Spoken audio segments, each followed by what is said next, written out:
2015년 마침내 이 피와 땀의 결실인 AMD 라데온 R9 퓨리 X가 세상에 나왔을 때 하이닉스와 AMD는 승리를 확신했습니다.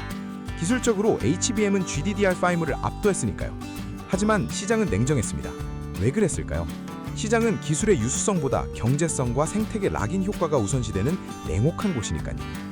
AMD의 라데온 그래픽 카드가 시장의 외면을 받았던 이유는 세 가지였습니다. 첫 번째는 용량이 부족했습니다. 당시 HBM 원 기술로는 스택당 1GB, 총 4단적층으로 4GB가 한계였습니다. 반면 엔비디아는 저렴하고 안정적인 GDDR5를 활용해 6GB, 12GB 모델을 쏟아냈습니다. 소비자들은 성능은 조금 낮아도 메모리 용량이 큰 게 장땡이라고 생각했습니다. 또한 생태계 환경도 AMD 라데온 그래픽 카드가 살아남기 어려웠습니다. 당시 엔비디아는 쿠다를 중심으로 한 소프트웨어 생태계를 이미 장악해 놓았습니다. 아무리 AMD의 하드웨어가 훌륭해도 게임 개발사와 소프트웨어 환경이 엔비디아에 최적화되어 있으니 HBM의 제 성능이 발휘되지 못했던 것이죠. 시즌1에서 언급한 쿠다의 비약입니다. 마지막으로 가격 경쟁에서도 문제가 많았습니다. 당시 HBM의 제조 원가는 일반 메모리보다 3배에서 5배가 비쌌습니다. 덕분에 AMD의 라데온 그래픽카드의 가격도 다른 그래픽카드보다 몇백 불 비싼 상황이었습니다. 결과적으로 HBM은 그렇게 시대를 너무 앞서간 비운의 천재로 여겨졌습니다. 업계에서는 HBM은 결국 니치마켓용 기술로 남다가 사라질 것이라는 독설이 쏟아졌습니다.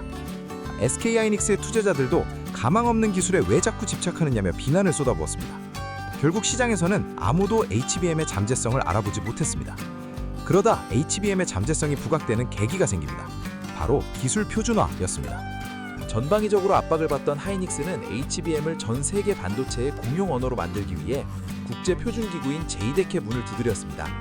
여기서 하이닉스는 삼성전자, 마이크론 같은 거대 경쟁자들과 치열한 수싸움을 벌였습니다.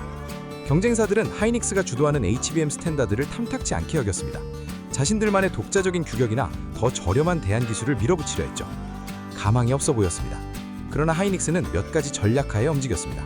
첫 번째는 AMD라는 든든한 우군과 함께 HBM의 압도적인 성능 데이터를 공개하며 학계를 설득했습니다. 두 번째는 개방형 생태계를 제안했습니다. 이 HBM 기술은 우리만 쓰는 기술이 아니라며 로열티를 포기한 거죠. 대신 누구나 쓸 수 있는 스탠다드로 만들자며 경쟁사들이 들어올 수 있는 길을 열어줬습니다. 결국 2013년 10월 JSD235라는 이름으로 HBM1 스탠다드가 확정되었습니다. 이후 HBM의 성공 원인을 분석한 자료들은 이 표준화 성공만이 오늘날 SK하이닉스가 HBM 시장에서 50% 이상의 점유율을 지키는 보이지 않는 성벽이 되었다고